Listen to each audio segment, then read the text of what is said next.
네, 먼저 제롬글렌 밀레니엄 프로젝트 회장님의 기조강연이 있겠는데요.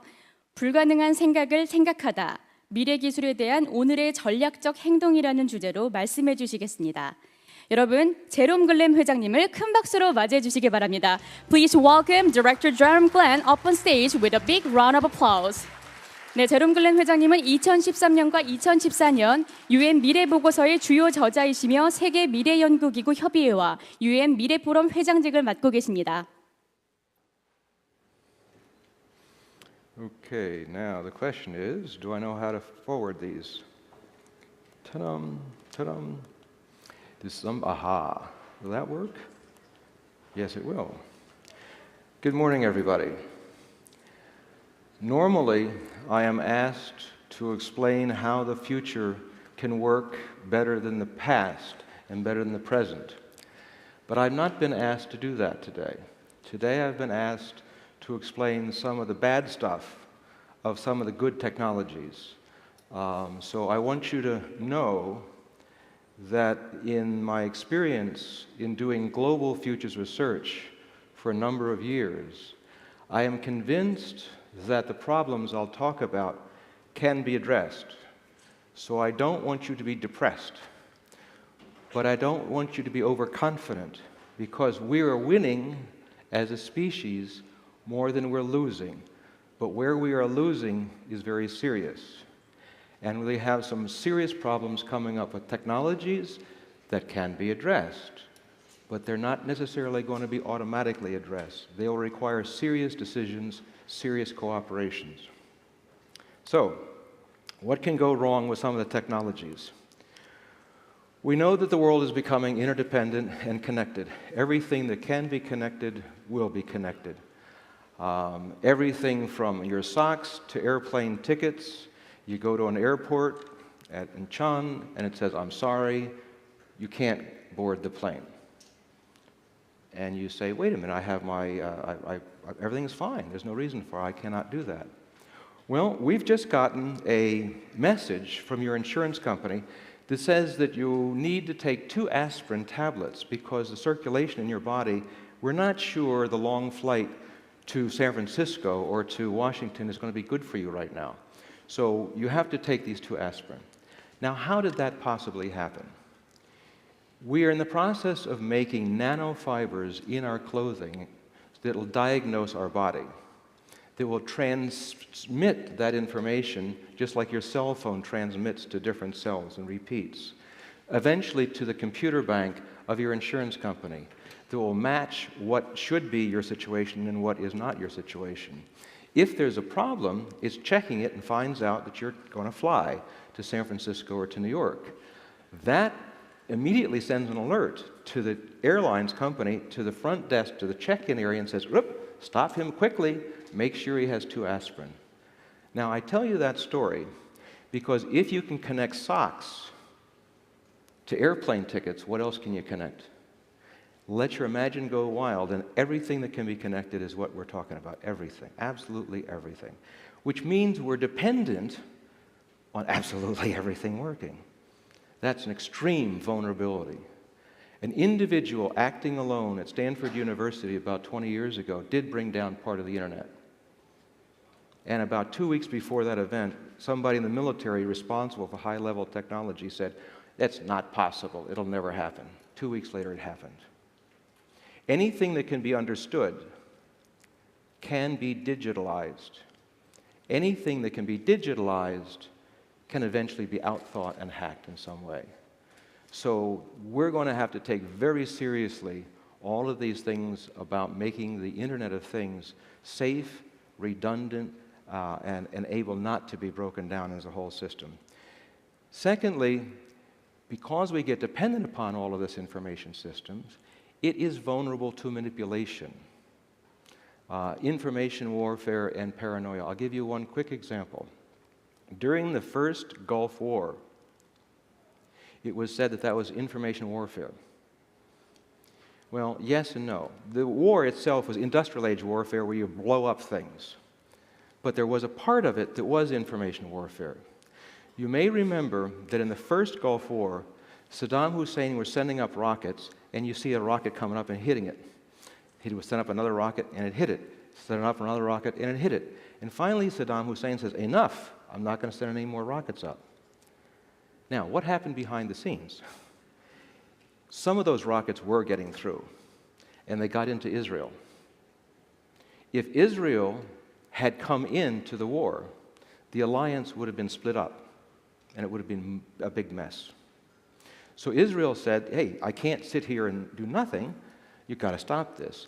Well, those missiles were being launched from mobile launchers, and we could not stop it. So what did we do instead? Make sure CNN shows all this information all the time that Saddam Hussein also sees and says, oh my God, I'm wasting all of my rockets. And he stopped. That's information warfare, where you influence the information flow to another so they make a decision not in their interest. That's information warfare. Cyber warfare is different. Cyber warfare is where you're breaking up things, you're doing viruses, you're doing all this sort of manipulation, and you also got information age warfare to some degree when you're talking about blowing up command and control systems. But information warfare is a manipulation of the information flows to you that you trust. Now, we're giving all this information to Facebook and all this sort of social media so that the ability to know what you trust, I can find out now. And it's able to be intercepted in some ways to make you think differently than what you ought to be thinking. That's information warfare. The trouble with this is that if we stop believing and trusting in the information systems that we look at and that we trust, we become behavioral paranoids. Now, you're not paranoid in the sense of biological blood tests, but you're paranoid in the sense that you don't trust anything. This is important to understand and to prevent. When the atomic bomb was created, it was to make a big blast, to blow things up. But the big thing was the fallout. When the atomic bomb was being created, they didn't think about the fallout. You go back to the record. So we have what we call unintended consequences. Well, one of the unintended consequences of information warfare could be that we all stop trusting each other and we stop trusting information flows. We've got to prevent that. Next, increasing intelligence. In just a little bit, I'm going to talk about a variety of ways to increase individual and collective intelligence. The downside of this is that we might create a whole lot of smart Hitlers. We don't want to do that. Somehow we've got to increase intelligence and ethics together, and it's not clear how we're going to do that. The brain gap will be also a prejudice, because those people that decide to become more intelligent and augment with technology, there may be a prejudice between those naturals and the augments. We'd like to prevent that problem. 3D printing. We now know that you can make weapons on 3D printing. Proliferation out of control eventually. As 3D printing gets more sophisticated, so does the individual ability to be destructive becomes also more effective. Synthetic biology. By synthetic biology, I don't mean genetic engineering in the conventional way, where you have DNA, you change part of it, and then you have some other trait, but you're still the same species, all right? Synthetic biology is you take part of one species, part of another species, part of another species, that genetic information, you sit in your computer, see how it would interact in a certain way, put that together into an egg, and you have a new species that's never been there before. Well, what happens if you make an organism with the incubation period of leprosy, that can be as long as 15 years, the spread rate of SARS, and the kill rate of hemorrhagic fever? Put that in a little egg, mass produce it in petri dishes, put it in a plastic container, and at leisure spread these things around the world. And people start dying all over the place, and nobody understands why. That's possible. We have to learn how to prevent that. That's what we call CMED, single individual massively destructive. Nanotechnology, great promise, but great peril, was to prevent eventually individuals from making little tiny robots and mass producing them, making armies. And an individual starts to have the power of a nation state in destruction. How do you prevent mass production of nanotech weapons or nanotech armies? Robotic manufacturing and a lot of these other advances look like they're going to lead to an awful lot of unemployment coming up. We've got to figure out how to prevent that as well. Now, in the past, when we went from the information age from the industrial age to the information age, people went running around and saying, oh my God, we're going to knock all these people unemployed. And it turned out that we created more jobs than we got rid of. That's true. But the difference with that was time. You had much more time to adjust and to retrain. Now the rate of change is going so much faster and more interdependent than ever before. 3D printing can knock out some of international trade. In my country, we import a lot of plastic items from China. Well, we can produce that now in my basement in a 3D printer. So that means international trade gets affected. Artificial intelligence. I just came a couple days ago from Silicon Valley and had a long conversation with some of my friends about there. And some have concluded that there's no way artificial intelligence will tolerate us humans in the future. Now, there's an old story, if you cannot beat them, join them.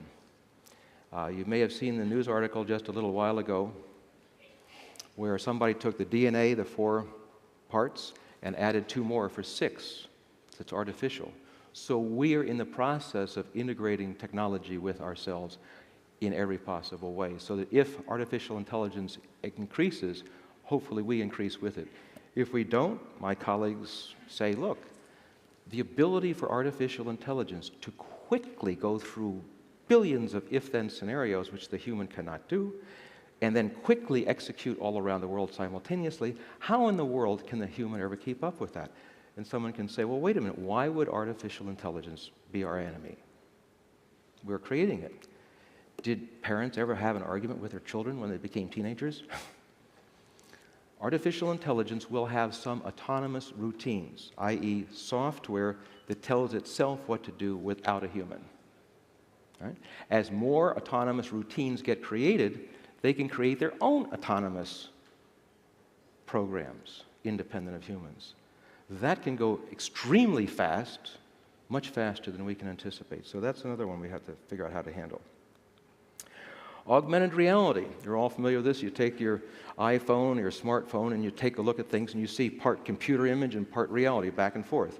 Extend this into the future, how you make a distinction between this reality and the cyber reality. It'd be hard to make the distinction. Now, in mental hospitals, people say they cannot handle what really reality is. What is real? We'll have a hard time in the future knowing what's real and what's not real, or what's computer generated. Conscious technology is the integration of all the technological stuff that we're talking about and the human consciousness into a continuum. And when I say a continuum, I mean it like this.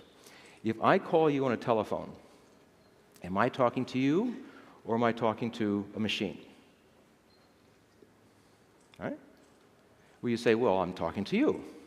Not really. Technically, I'm talking to a machine, which talks to a machine, which talks to a machine, which talks to a machine, which talks to a bunch of bones in my ear, which talk to some neurons, which talk to a brain, and I say, hi, hello.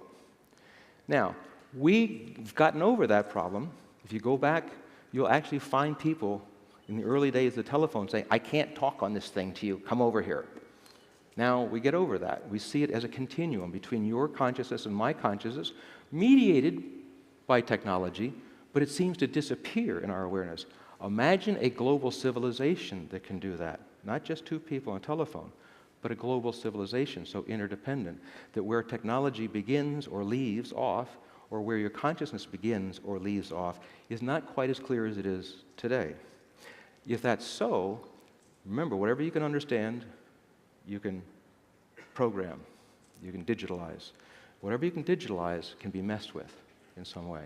So if you have a global conscious technology civilization, that means it is vulnerable to all kinds of hacking and all kinds of manipulations. All right, now, there's a gentleman named Herman Kahn, who is a great American futurist, who was trying to prevent World War III. And in order to prevent World War III, he invented what are called scenarios for policy. Before, scenarios were for movies and scripts and theaters, right? But he said, let's do the same thing, but for the real world. Let's figure out how you make World War III. Not for the purpose of having it, but for the purposes of figuring out how to prevent it. So you write a plausible cause and effect situation all the way out to war. And then you figure out how to intervene with it.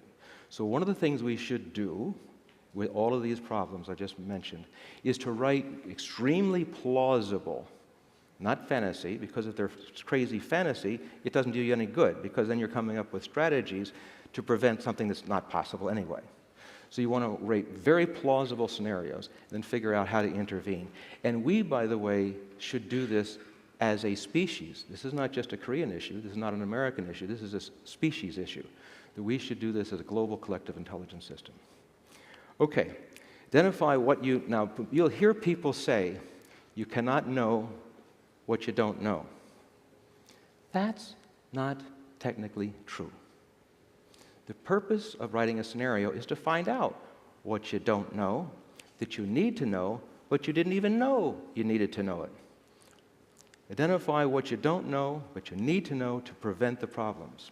When you write a scenario, not a discussion of a scenario, most of what is printed in the world that are called scenarios are not. They are discussions of scenarios. It's like a play. If you go to a play, there's a text. That's the scenario. But then the people discuss the play. That's easy. Writing the play is hard. Real scenarios are stories that connect future conditions to the present with plausible cause and effect links that illustrate key decisions, events, consequences throughout the story. If you don't do that, it's a discussion. It's not a scenario. That illustrate what's possible and what's not possible, and how that is the case. So you get to understand the significance of certain things you don't know, and that's what you got to study to figure out how to prevent the problems. Identify what strategies might work in a range of possibles. Like those problems I just discussed can evolve in a variety of scenarios. So it's good to figure out how you can prevent the problems in all of those as much as possible, because you don't know how it's going to happen. Make the future more real. It also makes the future more real for decision makers. We've got the ministry here that's looking at the future. And if we don't get the minister and the president to take the issue seriously, you won't have decisions. So part of the job of these scenarios is to make them real stories, taste, touchable, and feelable and plausible, so the decision maker can say, oh my God, this actually is something I can realize is possible. So I recommend doing some scenarios on these things. Learn what has to be avoided and discover new opportunities. When you write a scenario, just like any writer will tell you, the story starts to take on its own momentum, as it should. The dynamics, the decisions start to grow, and you can start to see how things can unfold. That's important. All right, conscious technology is a business about the humans becoming cyborgs. A cyborg is a human dependent upon technology for a vital function. Every astronaut is a cyborg. They're dependent upon that little space vehicle or they're dead. I put on my glasses, I drive in a car, I'm a temporary cyborg. We don't have to be the Borgs like in Star Trek. One of the purposes of science fiction is to alert you to things about possibilities, to make you think. But it can be beautiful synthesis. After all, don't we go for fashion glasses? So we'll make it nice and aesthetic, but they're not there yet. And the other is the built environment. Imagine everything, the Internet of Things, having sensors, having connections with artificial intelligence, with voice synthesis, so the building here in the future can say, Jerry, you said that last year. 90% of the people already know that point. Move on, go to the next point. The wall could tell me that. It's that sense of everything becomes a conscious partner. All right? Now, these two trends of the built environment becoming intelligent and us integrating with technology eventually will merge. The overlap is inevitable. And this is what we call the conscious technology age. Now, very quickly, this, by the way, the PowerPoint's available from the conference, and I give permission to give it to everybody so you can study this at leisure. This is a very dense chart, even though it just got one word. The idea here is that we're moving in this direction toward conscious technology. I already mentioned about linkage with the socks and the airplane. Power moves to the individual. If an individual can make a robot army, that's definitely power. An individual can grant you access to yourself like governments used to grant visas. And if you have all this capability, then what are you doing with it? So wealth becomes you, your wealth, your being becomes your wealth. And if you're boring, you're poor in the future. Boring will be a very deadly sin in the future. Place is in motion, because where you begin, where you leave off is anywhere in the world.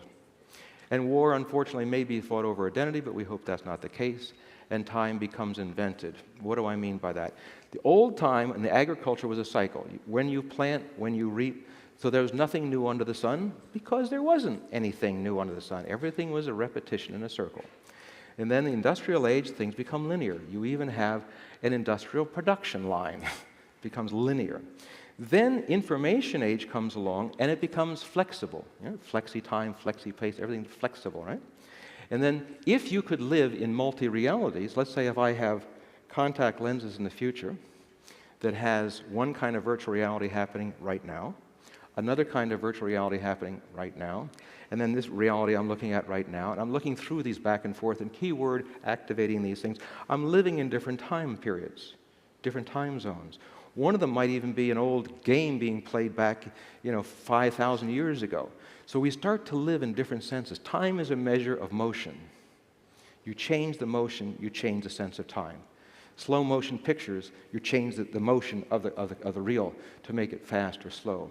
You change the sense of time. Okay. Now, in my view, synthetic biology is probably going to be known 100 years from now as we understand today the role of the Industrial Revolution. It changes everything. If we are in fact able to invent life, completely new kinds of life forms, how many life forms can we create? Now, that interdependence of the environment and the created environment going back and forth can create some pollutions way beyond our imagination today, especially if you micro-miniaturize nanotechnology and put artificial intelligence in that, and then put that into synthetic biology. Let that one sink through there. That's a completely different world. Now let me back up to a more clear example. When old people forget what happened today, but they remember what happened many years before, the reason is because the dendrites in the brain get some gray goo. All right? So what happens if we had a microbe that could eat that gray goo?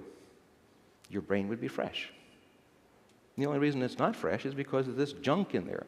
Now, we have microbes in our body making sure our digestion works, right? As a matter of fact, there's more microbes in our body than there are human cells in our body. We are a minority in our own body. Yeah? We're a minority. We got all these little things doing all this stuff, and we've been living this way for a long time and no problem. But nothing up here. All puns intended. So we have no microbes, to my knowledge, up here cleaning that junk out of our brain. What if we use synthetic biology to do that? Good idea. But as people learn how to do things like that, they might want to do something else, and something else, and something else, and something else. What happens when we have millions of new life forms? That's a whole new ecology we haven't even begun to understand yet. And I've already mentioned the problem of the bioweapon. An individual can make a mass destruction bacteria or a virus. It's one of the top, if not the top, security threats in the world today. So when I talk to militaries, major countries, that's on the top of the list usually for the long-range stuff. I don't expect it to happen tomorrow morning. It may be 10, 15 or more years. So that's why we've got to start thinking now. What's the technology to prevent it? How do we reduce the number of crazy people to do it? And then what's the public's role in preventing it? During the Cold War, the public had no role other than paying taxes. But with this one, with individuals, the public does have a role. What should those roles be? We would like to study that one.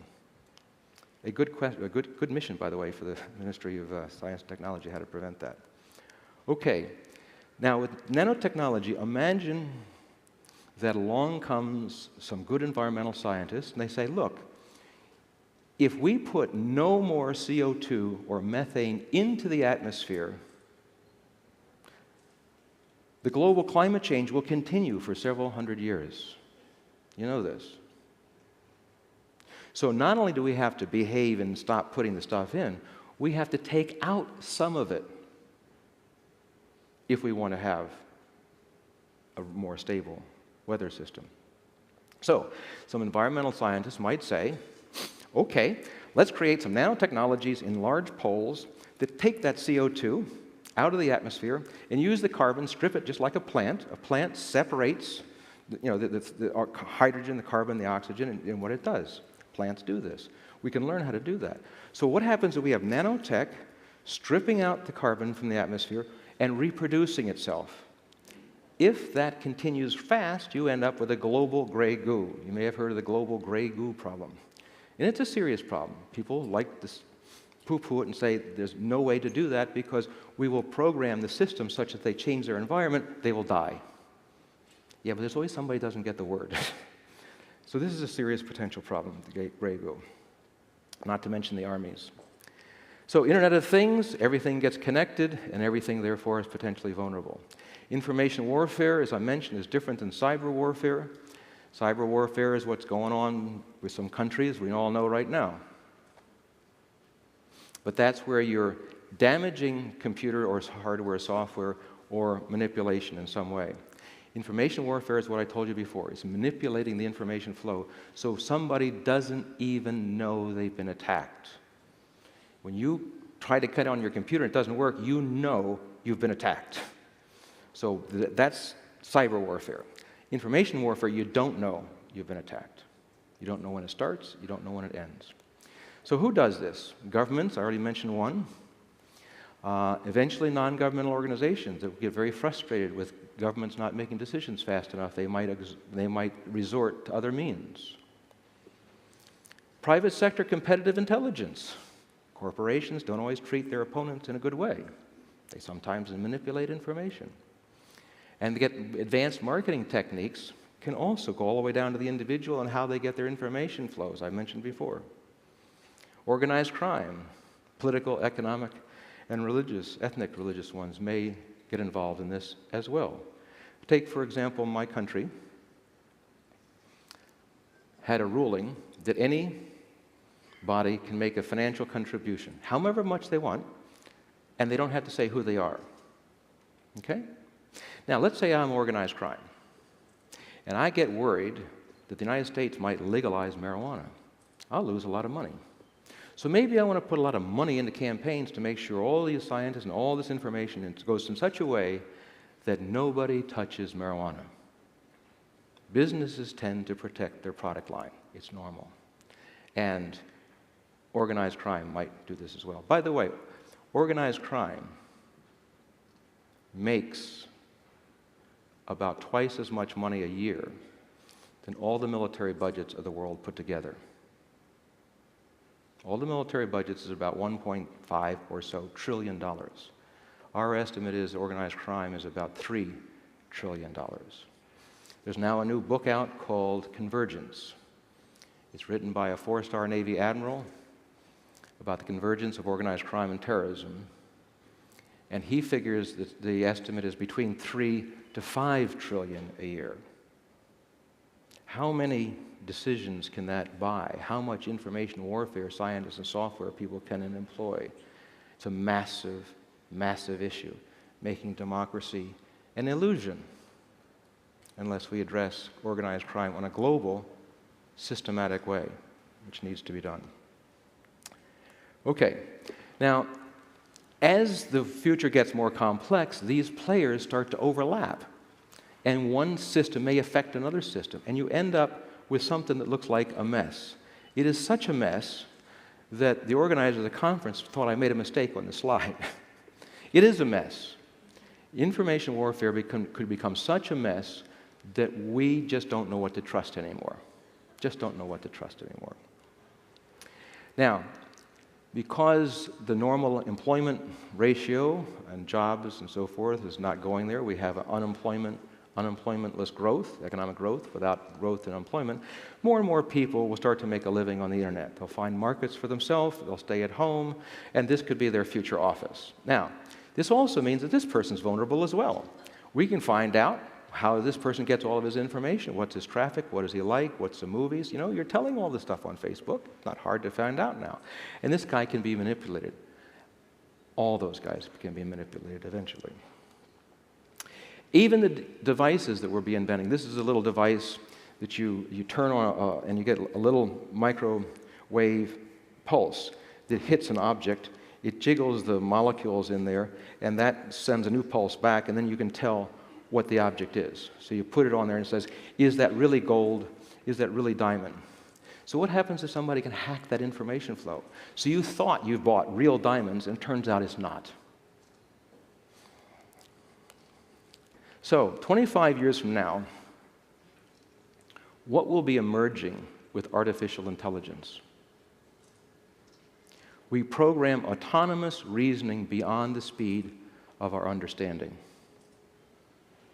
Because the routines can program routines, and they can do it fast and permeate fast. We domesticated primates will have a hard time keeping up with that. So this is a nice little exercise. What will it think? What will it do? My first email was 1973. So I've watched the conversation personally for a long time. I also helped get what's called X.25 into developing countries. That was the backbone of internet through a variety of third world dictators in some situations. And I say this so that you'll believe me. All the forecasts about the speed of information technology understated what happened, except one. Negroponte at MIT said by the year 2000, every African country will have a cyber cafe. He was off by 1 or 2 countries out of 30. Big deal. Everything's been understated. So, my advice, when you're going to forecast something, imagine it becomes more complex than you think is possible, and sooner. So if you're wrong, then you have more time, rather than being shocked after the fact, constantly after the fact. We're constantly reacting after the fact. Now, one of the things that's speeding all this sort of stuff up is we're not doing science always in the same way. We used to have an observation, define an experiment, go to the laboratory, get the equipment, put in the test, get the results, publish in an article, peer review 6 months, publish, somebody else duplicates it, goes back to a laboratory, and so forth. That's science. It's done pretty well, but it's too slow. Because now, I can sit there just like that synthetic biology in front of a computer and go through different simulations of molecular combinations, and I can do that very fast. Then I can write a computer program to do what I was doing. Then that artificial intelligence starts to do science by itself, defining its own experiments, doing its own research, collaborating with other AIs worldwide, and moves up science even faster than our understanding. Do you get my drift here? These are serious things. We've got to jump way ahead in our thinking. We're not doing it really well. Now, one of the tricks futurists use is called a cross-impact matrix. So I made an examples here. You could pick a different set of examples. The idea is, how does one technology influence another technology? Because they will. People keep doing these little line graphs. You know, here's this thing going at a certain rate. Yeah, but that's very misleading, because 10 years out, that thing you're measuring is not the thing that was over here. Because they're interdependent, and they're getting more complex and more interdependent. So one of the ways you can do this, say, for example, in the first one, where all the X's are, you don't say nanotechnology influencing nanotechnology, so you get rid of all those overlaps. But then you say, how would nanotechnology affect synthetic biology? Positively and negatively. How would nanotechnology influence the Internet of Things? Positively and negatively, etc. And then the other direction, how would synthetic biology change nanotechnology? Positively, negatively. You go through this, and I guarantee you, you will come up with insights that you've never had before in your brain. This is a technique of coming up with new thought. And this is how you come up with the important questions to answer in a scenario. Because remember, things don't just evolve by themselves, they're interdependent, and this helps you think that through. Now, remember, some of the things that can go wrong. The Internet of Things can have a collapse, information warfare, paranoia, increasing intelligence can have mini Hitlers and a gap between the augments and the naturals. 3D printing can have a lot of weapons coming out we don't expect. Synthetic biology can create pandemics around the planet with weapons of mass destruction. Nanotechnology, individuals can make and deploy armies, mass armies. Robotic manufacturing can lead to mass unemployment. Artificial intelligence can attack civilization. Augmented reality can make the world go insane without knowing what's real. Conscious technology can be brain hacking and consciousness hacking. Now, I refresh your memory on that simply because you can also use the same technique of the bad stuff. So you can say, if the Internet of Things collapse, how will that change information warfare and paranoia? If the IQ happens, individual increasing intelligence and so forth, and get the little Hitlers going on, how will that influence the Internet of Things? How would that change information warfare? How that would change proliferation of nano-armies? These things can interact. This gives you the important questions to the scenario I talked about in the beginning of this talk. This is how you can generate what's important for you to think through in order to avoid these problems. We need a world science and technology organization. Now, I don't mean another big bureaucracy. I mean, imagine laying software on top of the Internet to be an intelligent, collective intelligence software on top of it. So it doesn't need a whole bunch of bureaucrats to say that's true and that's false. That's not what I'm talking about. To create a global collective intelligence system to forecast and assess science and technology threats and opportunities on an ongoing basis, and let the public in. The average person should have access to these systems. I'm not saying the average person is going to come in and change the expert scientific research, but everybody, because these are issues for us as a human species. It is not just us as an elite, educated class, or a country, or an ideology, or an issue. It's for us as a species. We need an Apollo-like US-China 10-year environmental security goal with a NASA-like R&D organization to achieve it. Why? We know the two biggest economies are China and the United States. We know that China and the United States are the biggest polluters in the environment, and we know that climate change is a big problem, and they got to lead. So why not have a 10-year goal together? During the Cold War, we had a 10-year Apollo goal to land a man on the moon. But that was competition. How do I beat you? How are we going to do it? Imagine we do a cooperative goal between China and the United States. Now, the Ministry of Foreign Affairs of China and the Department of State in the United States did sign such an agreement. They did. But it just simply says, we'll think of something. They haven't done it yet. There's no content in it yet. But at least both governments say, yeah, that we ought to do something like that. Now, the reason I say environmental security is because I believe it's the only goal that the armies of the United States and the armies of China will cooperate on. And building strategic trust is something that China has said publicly they want to do. Environmental security is important for both militaries to address. The Millennium Project that I head have done 120 environmental security reports of what's important, what you should do, what's important, what you should do, and it goes to all the militaries around the world that want it. And after all that research, I'm convinced that environmental security should be the focus of the foreign policy relation between Beijing and the United States. Other countries can come in, but they got to start the leadership. To move toward conscious technology civilization with attitudes of the mystic and the knowledge of the technocrats. Merging the two is not necessarily good, as I pointed out. It can be quite a disaster. So how do we prevent that? My own view is if you take the attitude of the mystic, when I say the attitude of the mystic, I don't mean a particular ideology of religion. I mean the general sense of a mystic, that they share consciousness. How do we share? They're the masters of consciousness. Because you've got the mystics in all the different traditions. You can be an atheist and be a mystic. You can be a theist and be a mystic. It cuts across all the cultures.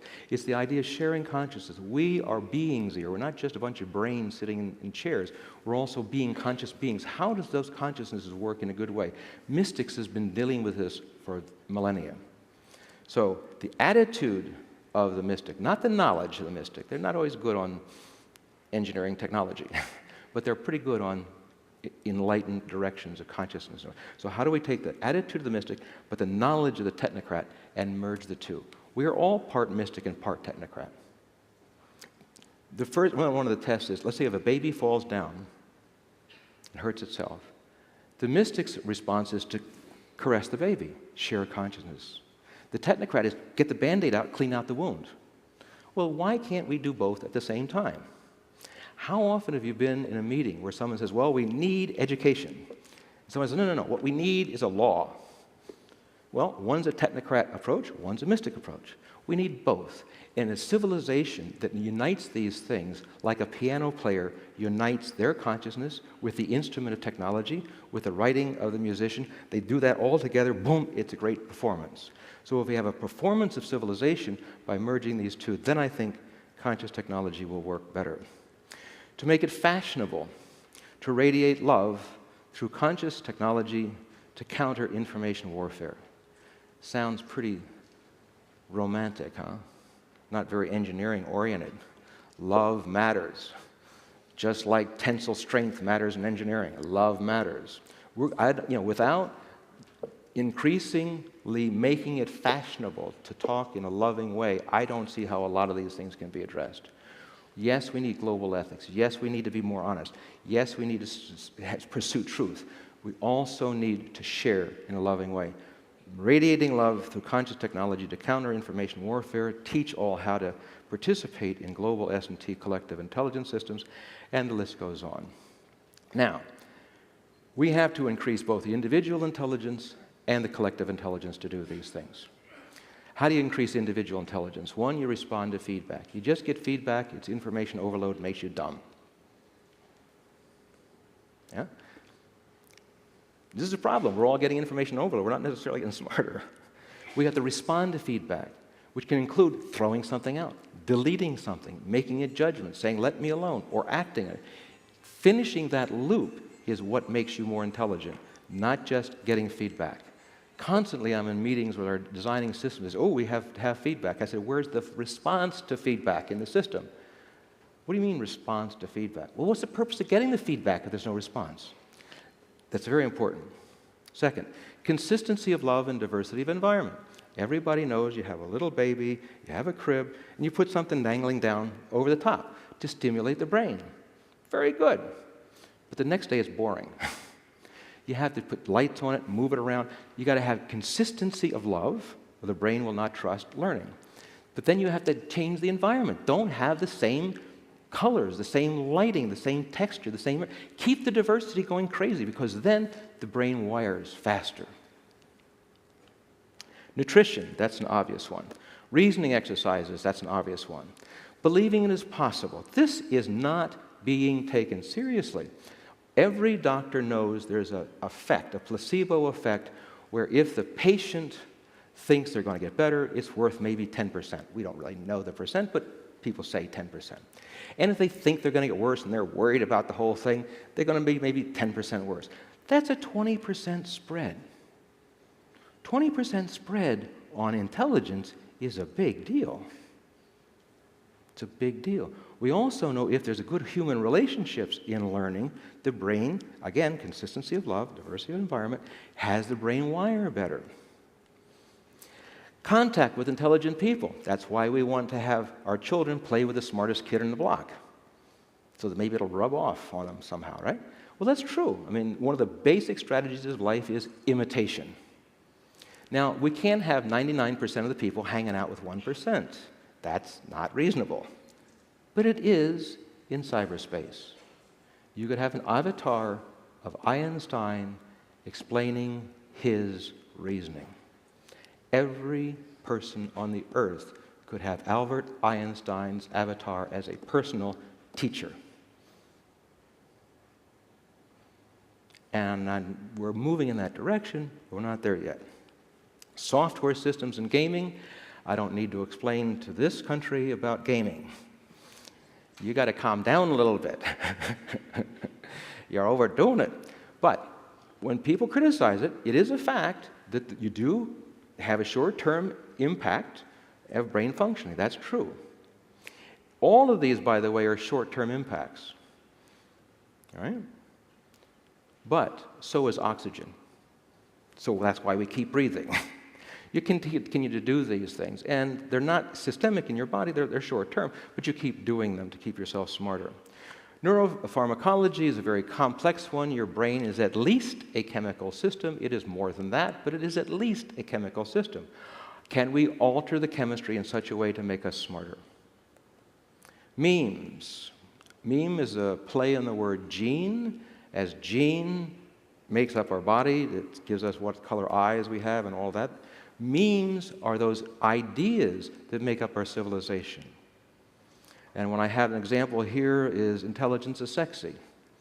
Many women around the world, maybe none here, but maybe many women around the world, they pretend to be a little dumber than they really are because they're afraid they'll scare away the insecure guy. You wouldn't do that, would you? Yeah. You know, what happens if intelligence becomes sexy? It's okay to be intelligent. It's okay not to pretend to be kowtowing and so forth. It's okay to be aggressive with your mind. Intelligence is sexy. That's a placebo effect of making us more intelligent. Low stress, if you have more stress, the research is very clear, your brain actually shrinks a little bit with stress. Makes you a little stupider. Stimulating environments, certain color, music, and fragrances improve concentration. We know these. These are all short-term things, but they're good ones. If each one of these is only worth a little tiny bit, you add it together and you're a lot smarter than you were before. Now, longer-term reverse engineering the brain, that is being done now by the United States, the European Union, China, to some degree Japan, to some degree Israel. And Google has hired Ray Kurzweil to create the brain companions. So the race is on to make us all smart. Now, we're going to make good computers with that too, but as we learn how the brain works, we'll maybe learn how to make it smarter. We know how to build our bodies. Now we're going to learn how to build our brains. Next, epigenetics. We're starting to learn that you can have long-term impacts on the genetic structure going through life. Can those things make us more intelligent? To avoid the Hitler problem, can we do it in such a way that those part of the genetic structure of compassion goes with intelligence? Design microbes, I already explained, that's my favorite one because I'm over 21 now, so I want to keep my brain fresh. I like to get this stuff going. How to increase in collective intelligence? Collective intelligence is an emergent property. It's not a static thing, just like your mind is an emergent property. It's not a static thing. It emerges from data, information, knowledge, software, hardware, experts, and others with insight that continually learns from feedback to produce just-in-time knowledge for better decisions than these elements acting alone. In the old days, the vizier, the king, the president, whatever, would take the wise ones together, have a discussion, and get a decision. That's still the majority of decision-making today. But along comes the internet and says, I don't need that nonsense. I can sit at home, go through all this sort of information on the internet, and get a good decision. Then the mathematician says, wait a minute. You give me all your data, I'll make a computer model, and that'll be a better job. Now, my attitude on collective intelligence is we want all three of them. We want all three of these things to interact such that each can change the other. Software should change what information we think is important. What we think is important ought to tell us who we got to learn from, what brains. Those brains might tell us what other software it should be used. So it's an ongoing process of each changing each other so that intelligence emerges on a regular basis. Why is this so important? The velocity, the volume, and complexity of change and these challenges are increasing exponentially, not linearly, which means that the amount of change that Korea has experienced in 25 years is going to look slow. compared to the next 25 years? I want that to sink in. You've had a lot of change, and that's going to look slow compared to the next 25. Why? Because you look at the things that are making the change, and those are changing quickly, and the interdependency. So it's a reasonably conservative forecast to say the next 25 years is going to be a much bigger deal than the past 25 years. And how are we going to wrap our mind around all that information? We're having a hard time today, let alone the future. Local issues are also depending on global developments. So what's local and global starts to merge an awful lot on the information. The amount of information and data is just exploding. And our work in the Millennium Project shows that humanity has the resources to address these challenges, but we're not getting the people, the resource, the decisions in a coherent way to move on. We're all in information overload. There's just so much noise out there. We need some system to help with that decisions. We think that collective intelligence is one of the ways to do that. If we have an application here that you can take a look at online, it goes the MP, THE-MP for Millennium Project, and you can look around in there and see how that works. There was a futurist I mentioned before who came up with scenarios. He spent some time talking with the president here a long time ago to think through carefully how to make the transition. Too often, futurists are asked to come and keynote a conference like this. What we don't do is we don't hang out with the futurists to think it through. You got to think these things through. These are big deals. They don't necessarily lend themselves to an hour talk. It's an introduction, but you got to think it through. And if that relationship between Herman Kahn and the president is as we think it was, 30 visits or so and talking through, the world has said Korea has this miracle.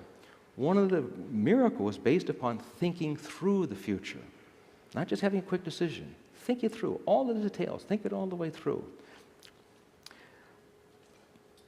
Anyway, we put all this stuff in a State of the Future book, and I hope you'll enjoy it at some point. Got a couple copies, and that's all I have to say at this point until we do the questions and answers. 감사합니다. Thank you.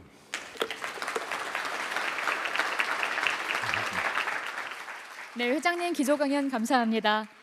Thank you for the speech. Okay. So, 저희가 본 컨퍼런스에 앞서서 인터넷으로 100여 개 이상의 질문을 받았습니다. 그중 흥미로운 질문들을 취합해서 회장님께 질문을 드리려고 합니다.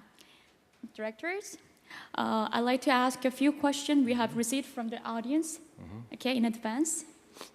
Okay, so I read it in English and Korean, in Korean and English, okay? Okay, 첫 번째 질문입니다. 미래기술 발전은 개도국, 빈곤국과 선진국 간의 격차를 더욱 커지게 할 수 있습니다. 미래의 기술이 국가 간 격차 해소에 기여할 수 있는 방안이 있다면 무엇이 있을까요? Technology developments in the future can increase the gap between the rich and the poor countries. Is there any other way for this future technology to reduce such a gap? Yes. That's why in 1980s, I spent a lot of time in the early 1980s getting what's called X.25 switches in countries before people knew what was going on. Karl Marx talked about the idea of sharing the means of production. He was talking about the industrial age, factories and things like that. So you have state ownership. Well, the next means of production is the internet. It is known as largest drivers of wealth, I think everybody agrees, in history. Now, so because I was worried about this, exactly this question in 1980, 82, we very quickly helped a lot of third world countries get X.25 so they could begin in the game a little sooner than otherwise. Now, today, as we speak, there are more people in Nairobi, Kenya, doing internet banking on their cell phone than in New York City. So there's a development gap between software and finance in New York City, and Kenya is ahead of us. For the record, the average speed of internet here is better than in my country. So the development gap, there's two ways to look at this. You've got the development gap of like the numbers of poor people and rich people, all that. That actually, the numbers of poor people is being reduced faster than most people realize. We are winning on reducing poverty. We are not winning on the income gap. That's getting wider. Poor people are getting more successful. That's true, but the gap is extraordinarily wide. Now, on the technology gap, because you can redistribute the wealth and information and software faster through the internet than any other system at all, it gives us our best chance at this. But it also happens to do with the attitude of the mind. I told you that my first email was 1973. For 16 years, I listened to people tell me, I have a fax machine. What do I need computer communications for? It sounds silly today. 16 years I listened to that nonsense. So now I'm going to listen to the next 16 years. It's like, I've got internet, I've got Google, I've got Wikipedia. What do I need collective intelligence for? So I just getting ready for listening to a lot of nonsense for a while on that. As we create collective intelligence, plural, you can have a collective intelligence for a country. We're doing this with Egypt right now. We do it for the global future. You can do it for environment. You can do it for an individual. You can have your own little collective intelligence system yourself. Who are the key people that you want to keep track of? What is the key information? What key software? How do they interrelate? So you have your own executive system yourself.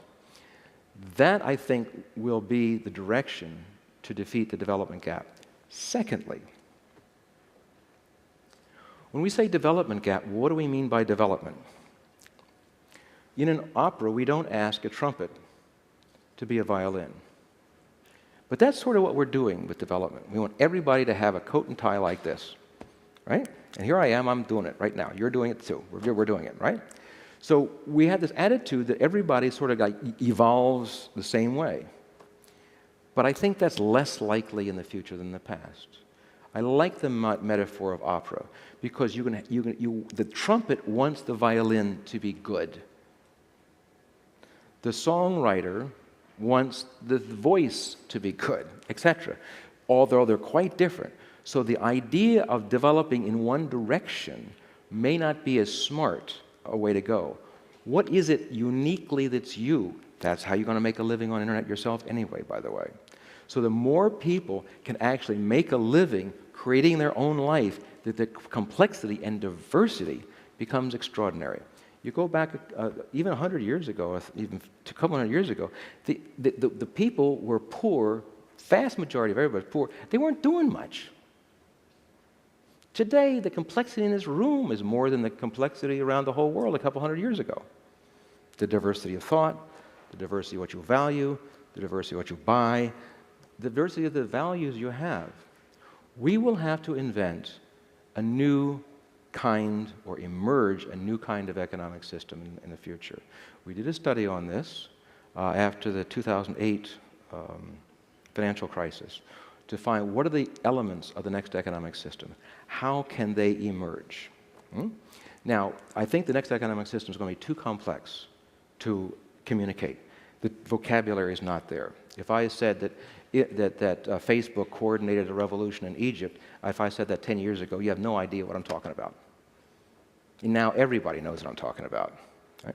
So I think that as we, as a people, realize that we don't have to follow everybody in a lockstep way, we can, old Socrates' advice, know thyself. We can be extraordinarily rich complexity. So when you have a development gap, you're measuring the same thing to have the gap. But if the civilization and us become more and more complex, that concept might slowly disappear. But in the meantime, we do have to think about new economic systems that will figure out how to avoid employment-less growth and having money, making money without any labor. Because that's going to cause the development gap, as we know it today, to continue to get wider. Okay, so the next questions. 네, 다음 질문입니다. 유전공학, 생명공학 발전으로 신의 영역까지 인간이 관여할 수 있게 된다는 예측도 있는데요. 과학기술은 어디까지 발전할 수 있다고 보십니까? Some people are now predicting that people will intervene in the God's work because of genetic engineering and biotechnology development. In this regard, how far do you think that this science technology will go and develop? Well, I suppose it depends on what you mean by God and what you mean by human. Well, God's work. You mean the Yeah, but what happens if we're God's work? God's work? Maybe they can heal people. Huh? What happens if we're God's work? God's work.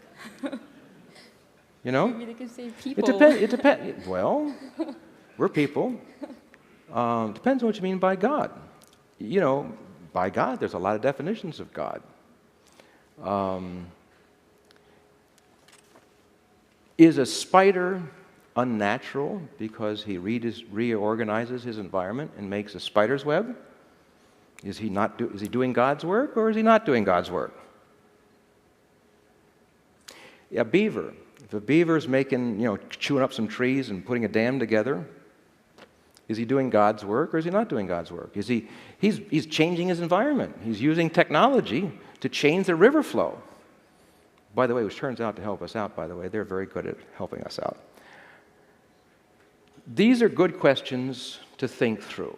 I'm not that worried about them per se.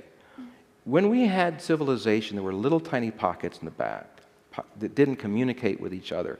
You can say, I know the truth of the universe. Of course, you thought that the Earth revolved around the sun. A lot of other things we weren't too smart about, but we thought we knew everything. And society had to be held together with something. And religions did that. They taught ethics, it held things together. But now, we're touching each other. What happens if we run into an extraterrestrial someday and say, do you accept Jesus in your university? Don't know. My own feeling is that religion will start to give up the notion that it knows the truth and the other religions don't know the truth. And religion is important for ethics and morality and social glue. We don't want to get rid of that. But the idea of certainty, of knowing God's work, I think that's awfully arrogant. I mean, how do I, a little domesticated primate, living on a little tiny planet in one of billions of galaxies, know how the whole thing works? Seems to be hubris to me. So my own feeling is we're also doing God's work. Now, sometimes we do a bad job, sometimes we do a good job, but we're all part of this life thing. Whatever it is, we're all part of it. And we're just as much part of it as a beaver making a dam or a spider making a web. We happen to do a lot of advanced technology. That includes biology.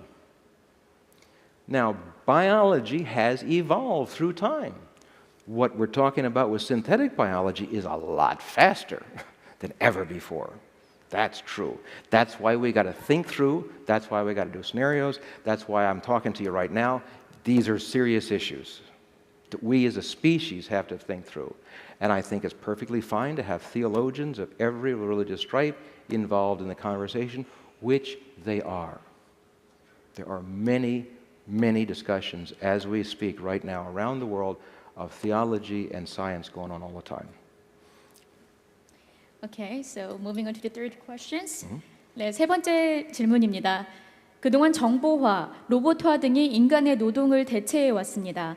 앞으로 기술 발전을 일자리 감소를 더욱 가속화시킬 것으로 보이는데요. 이 문제에 대해 어떻게 생각하시는지 여쭤보겠습니다. So far, development of ICT, robotic, etc. has replaced human labor. It is expected that technology development will accelerate the reductions of people's employment. What is your view on this process? I mentioned it during the talk. I hope everybody caught my answer to that question. It is a serious problem. It is a serious problem. And so we can't think about getting a job for all people in the same way. There's just not enough of them. And the faster you get at efficiency, well, efficiency is often defined by how much income you can get with fewer resources. Well, that includes people. So the system is rigged to make you unemployed eventually. Right? So that's why we have to think about new economic systems. We also think about how we can make a living ourselves. For example, no one hired the Millennium Project. I mean, we didn't go somewhere and get hired. my partner, Ted Gordon, and I said, hey, we ought to do this. Let's go find markets for ourselves around the world. And we invented it. It's just 100% invention. This is the innovations economy example. How much can you invent? You don't know. Give it a try. Use that cross-impact matrix. Take the greatest insights of your life and cross-impact them on each other, and you'll make yourself smarter. We haven't taken seriously the notion that every individual, can be a global corporation. 40% of humanity is on internet. Now, let's say that you want to teach people Korean food. You say, well, Korean food's good for the world, it's a healthy thing. I want to have a little cook show on it. But I have a very specialty, because there's many other people doing it, and so you put it on YouTube. And then you have a website. Then you click here for $10 for a lesson. What percent of 40% of the world would be interested in what you're doing? If it's 0.0001, it's a lot of people. In the old days, the market was small, and we revolved around the market. Right? Now, every individual is a center of 2 or 3 billion people. And every other person is also the center of it. So it's not a zero-sum game. Right? When the market was here and people revolved around, it was a zero-sum game. If you won, I lost. That's not true in what's going on now. What's going on now is every one of you is surrounded by several billion people, but you're not taking advantage of it. You're not acting that way. This is part of the essence of the creative economy, because you invent the economy. You don't inherit the economy. You had inherited an economy of the Industrial Revolution here. Herman Kahn was part of that. It was a conversation. It made sense. You got things working. And here you are. You're better educated. You got a big soul city. It's done. Congratulations. Now, what's the next step? Well, you're at the edge of a lot of things yourself, so you don't have to copy somebody else. You can invent it. Why do people always want to copy Silicon Valley? Because they're full of inventors. They're creative people. They're attracted on inventing stuff. Furthermore, in that culture, in Silicon Valley, if you come up with a better idea than your boss, everybody goes far out and you get a bonus. And the other colleagues go like, how did you do that? That was far out. I want to try that. How did you do it? Most of the world doesn't think that way. Most of the world is terrified to outthink their boss. Also Washington, D.C., where I come from. That's why I got to go to Silicon Valley to exercise my brain once in a while. So we have to invent. Get the idea you can invent. Now, you can't invent everything, but you can invent something. The more of us start to invent and start to think about how do we create it and get that stuff around the world, people pay.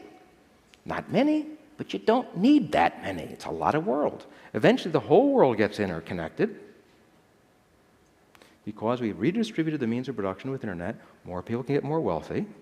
So that means the very unique things about you can find markets for you. And out of, in 2050, it's 9.6 billion people. You can't handle all that, right? So a very small part of that is fine for an income, which you're going to have to do as the aging population happens anyway. Because the aging population can make a living on internet. Aging population can't work in the factory. It's too hard. But they can work on internet, no problem. And they got more experience. They've learned where the mistakes are. So this can mean that older people can make a living as well, and they're part of a new kind of an economics. The idea of retirement simply means that you're freer to invent. Invent your life. Yeah. Okay, thank you. 네, 다음 질문입니다. 미래 예측은 개인이나 기업의 미래 생존 등을 위해 중요하지만 사실상 어렵습니다. 미래에 대한 예측, 통찰력을 키울 수 있는 방법에 대한 조언을 듣고 싶습니다. Okay, next question is, future prediction is very important for individuals and companies' future survivals. Would you give us a piece of advice to develop future prediction and insight? Okay, first of all, prediction is not what serious futurists do. Prediction says X will happen. What we tend to say is, there's a range of possibilities. I think this is more likely than that, but you can't know the future. If an extraterrestrial lands on top of the hotel here, all those forecasts are off, right? We have no way of knowing if an extraterrestrial is going to knock on our door. We don't know. But what we can know is what are the range of possibilities, what are the trends going on, how might they interact, and remember before I talked about writing the scenarios. The scenarios are stories. They're not the truth of what will happen, but they're tools to help you think about possibilities. So what we're really trying to do is open up the mind to say, hey, the future is going to be different than the past. How different? Let's think it through. Would you give us a piece of advice for developing prediction? Okay, I don't want you to do a prediction, remember? You can talk about possibilities. Now, I take bets like everybody else, but that's not professional. The Millennium Project has what's called Futures Research Methodology. It's online. It's 39 chapters. Chapter 1 is Introduction to Methods. Chapter 39 is sort of the integration of methods. So in between is 37 different methods. So when someone says, well, I do future, I do scenarios. Okay, that's one. It's one tool, an important tool. It was my first recommendation I made to you today. It's important. But there's many other tools to explore the future. And a wise person skims them all and then puts together your own composite, because every situation is a little different. So there's not one way to look at the future. It's too complex, and your situations are always going to be different. So have some humility. We don't know the future. Somebody else can do prediction. That's the job of the tea leaf readers and the crystal ball gazers and the people telling you what to do in the stock market. That's not what we do. We'll listen to them. They become data for us. We keep track of a lot of people's forecasts and stuff like that. But then we think it through, with the if-thens and the possibilities, what's more likely, what's less likely. Thank you. So let's move into the next questions.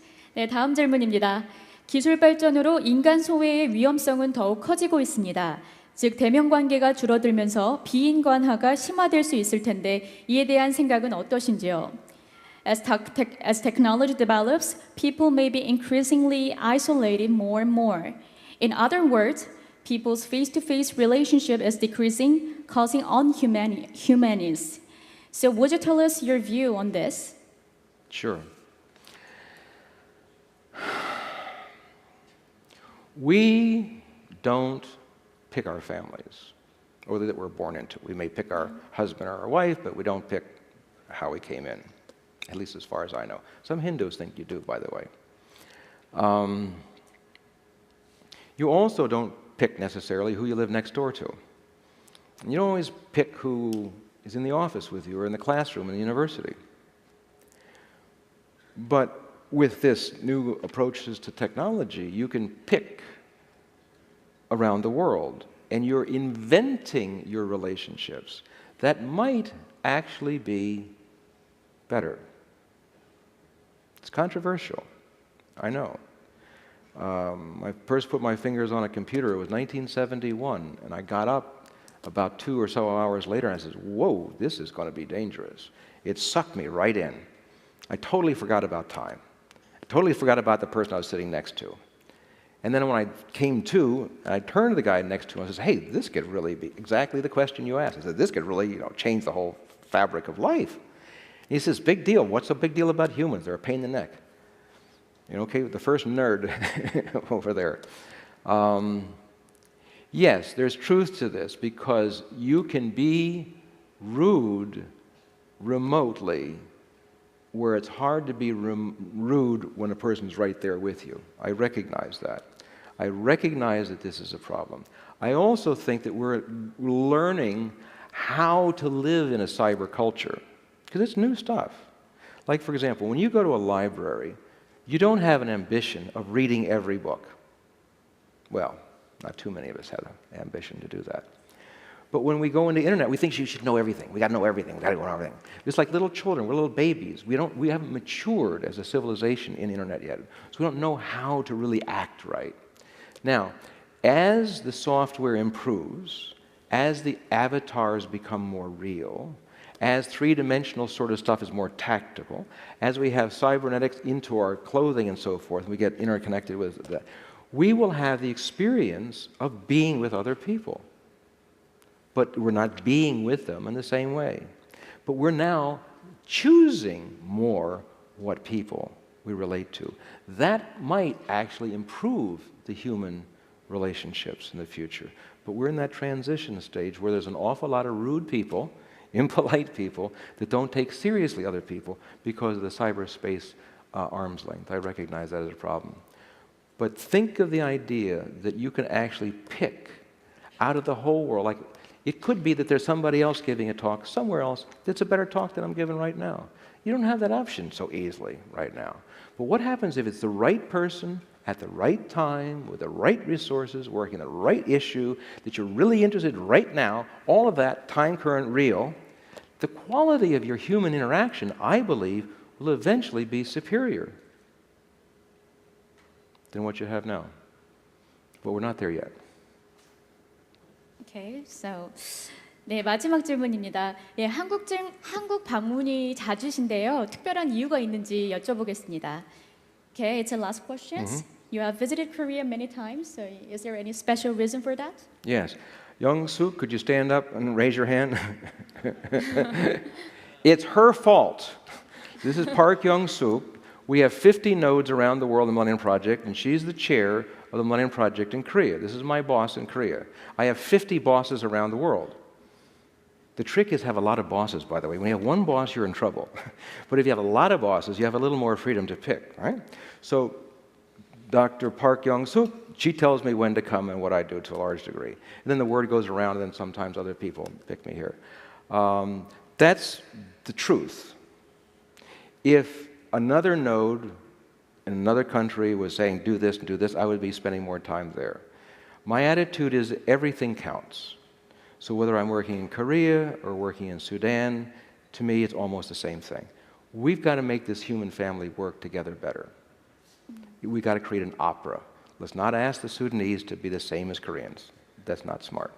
But how do we work the opera of the civilization? So, I mean, I'm happy to be in Korea. Korea is an interesting country for a lot of reasons you know as well as I do. And it's interesting to see, can the big growth and change in education of Korea, can you make the next step into the creative economy? That would be very cool. I'd be very happy to be part of that. So do you have any plan to come back? Okay. So hope we can see you again soon. Okay, 여러분 회장님께 다시 한번 큰 박수 부탁드립니다. Thank you.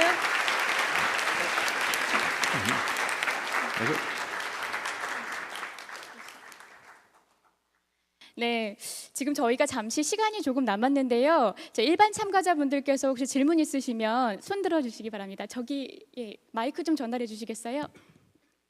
We have another questions. Yeah. 오늘 wants to ask you Yeah? few more Okay. questions. 말씀해 주시는 제롬글렌 회장님께 진심으로 감사를 드립니다. 오늘 귀한 말씀을 듣고 정말 저희들이 굉장히 많은 미래의 과학이 어떻게 발전할 것인지에 대해서 알게 돼서 진심으로 감사를 드립니다. 이제 두 가지를 이제 말씀 올려드리고 싶습니다. 하나는 아까 신의 영역에 대해서 이제 궁금해하신 것 같은데 제가 간단하게 코멘트를 한번 해드리고 싶고요. 하나는 질문이 평소에 궁금해했던 것에 대해서 질문을 올려드리겠습니다. 그러니까 아까 말씀하셨던 개미에 대해서 잠깐 거미에 대해서 이제 예를 들면 거미에도 유전자 지도가 있습니다. 사람한테도 유전자 지도가 있고 나무에도 유전자 지도가 있습니다.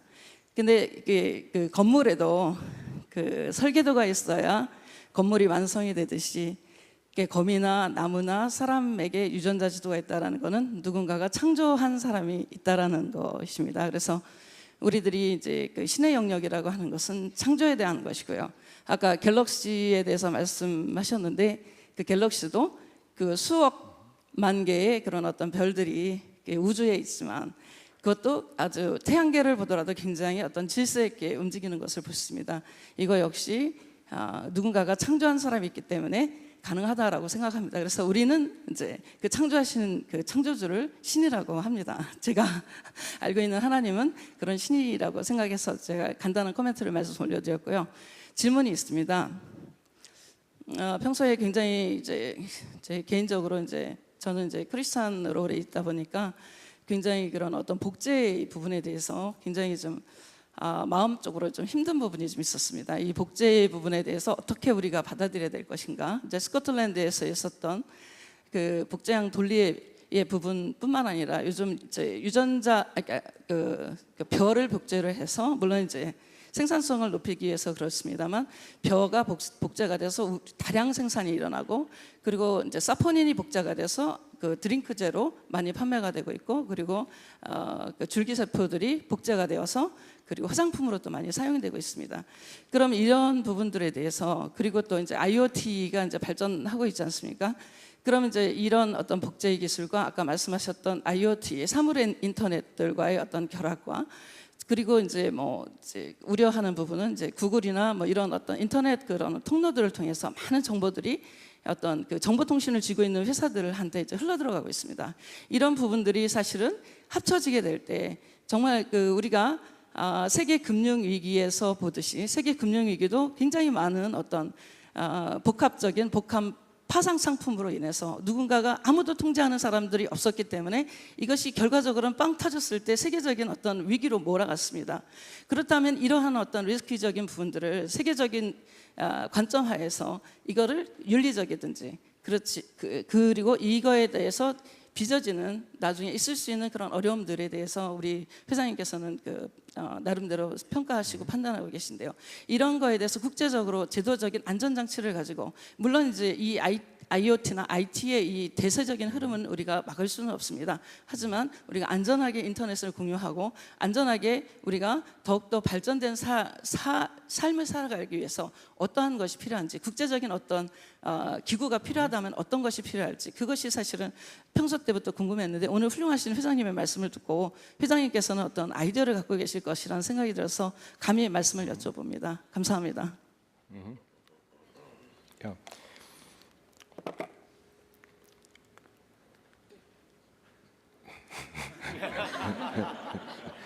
Read this.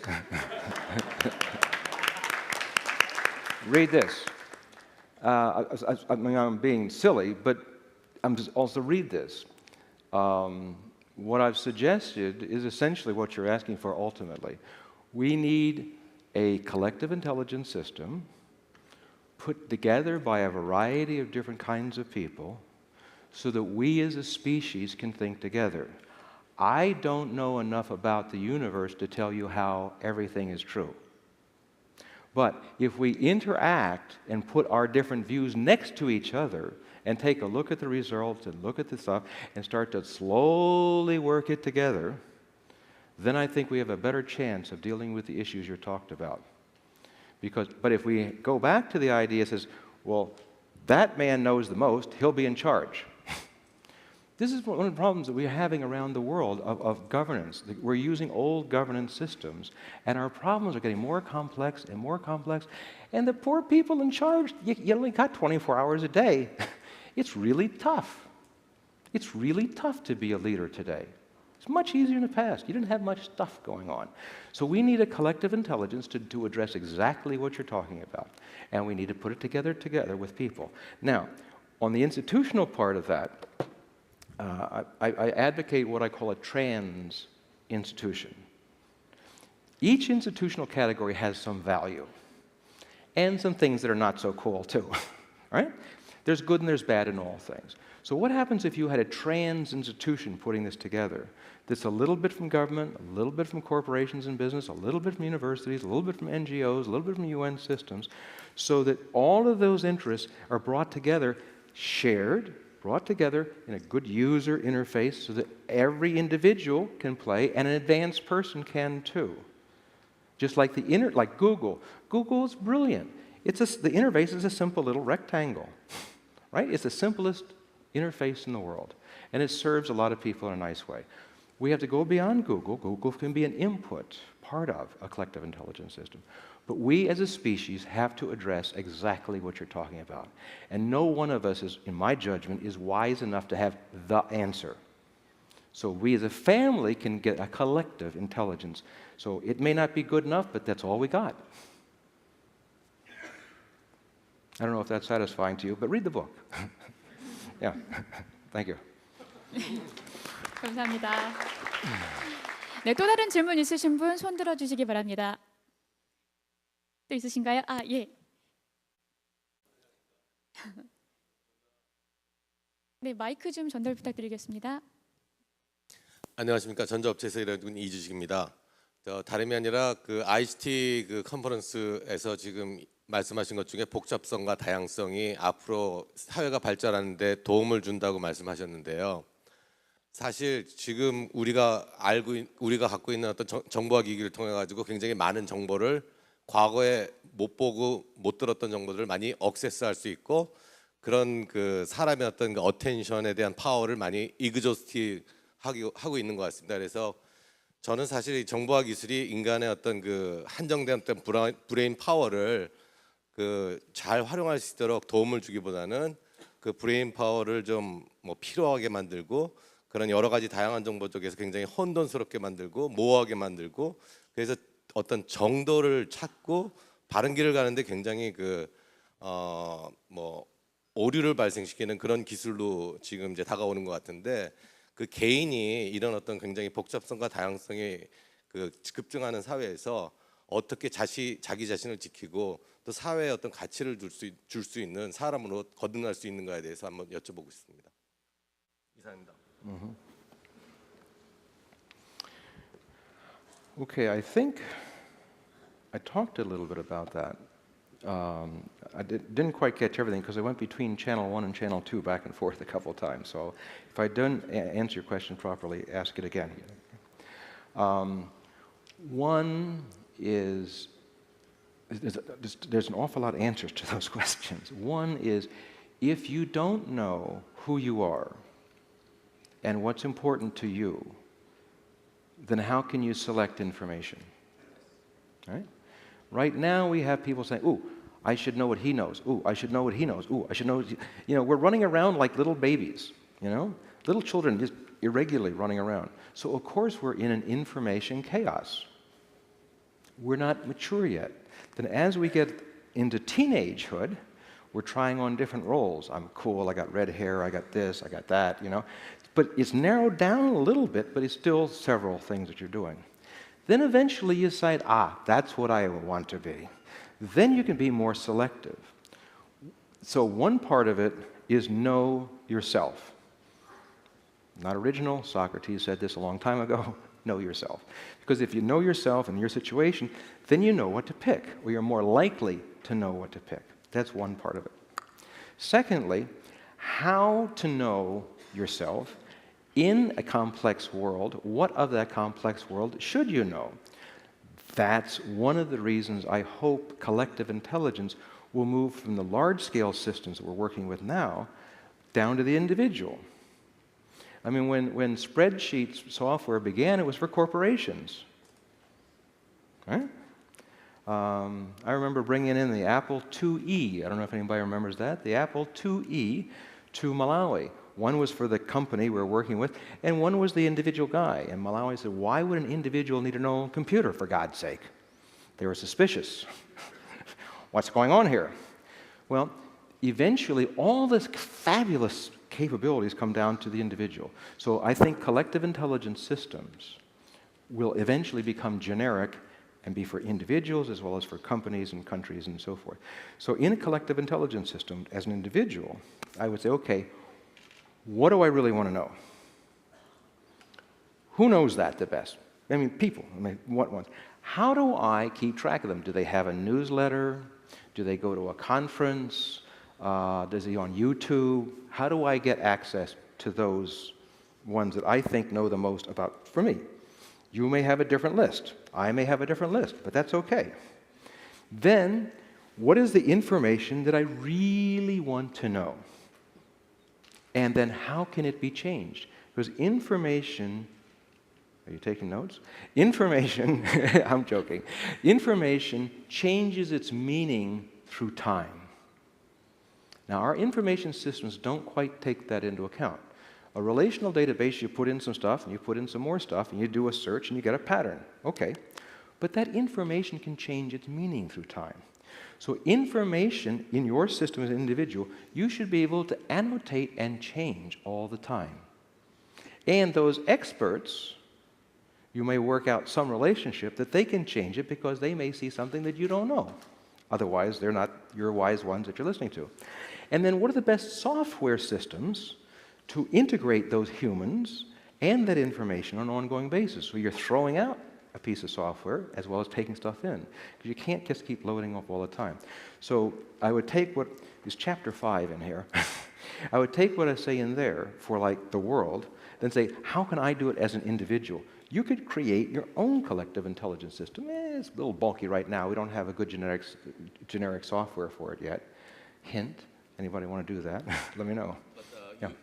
you mentioned about the people can control and then modify the truth or information, true information. That's Yeah. why it's very hard, for human beings can distinguish which one is true or Right. which one is wrong Good. or bad or good. Good. So even though you mentioned that, Yep. see the world Yep. and find your own way Right. and your own logic, but I think that it's very hard Yes. in this complex Yes. world. Yes. So in the system, like for example, in our system where we have 15 challenges, well, one is on environment, and under policy, it says the goal of like 350 and 450 parts per million. So we don't say what is the truth. What we do is we say, here are the pros and cons of 450 and what research is behind it. Here are the pros and cons of 350 and the research behind it. So if you don't know the truth, you can at least be clear about your confusion.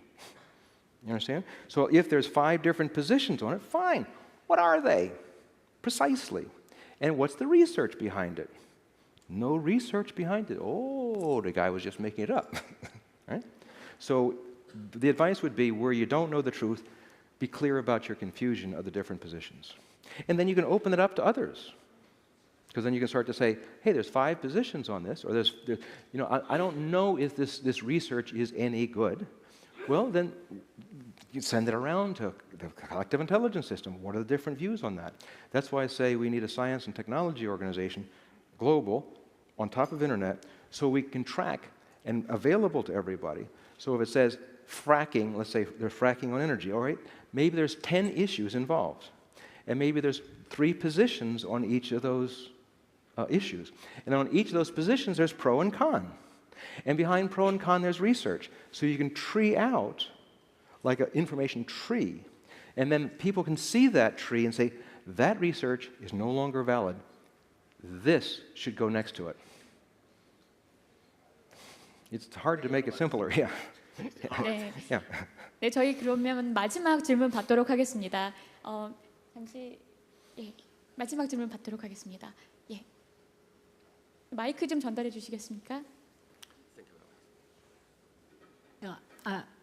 I'm going to be speaking later. It would probably take a very long time for us to discuss this further, but it's my conclusion after working in several dozen countries around the world that the complexity of living ecosystems and living cultures is so great that the only way we're going to arrive back at some kind of intelligence and humility is by encouraging a decentralization.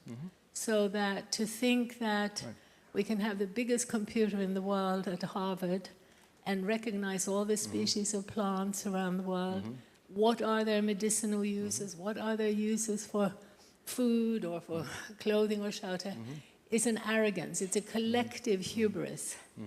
And so I believe that we are running around like little babies and that we need, as part of our maturity, to realize that this infinite complexity of the living world, which is also not just each human being, a unique individual, each cell in our bodies, constantly changing, the processes and change. I also believe that once we decentralize, we'll be able to rely more on the experiential knowledge that will allow us to have a greater familiarity with those who speak as it were truth and those who don't. I think that in the modern world with the techno systems we have today, we also need what you're advocating to contend with the centralized systems we've already created, to deal with the CO2 emissions, as you said. But I think we urgently need to rapidly encourage a decentralization. I wonder what you would say about that. Yeah. Well, one of the things that I've learned after 40 years is usually it's more complex than I think, whatever it is. Centralization and decentralization often go together. Your body is a decentralized system, and yet you have a central nervous system.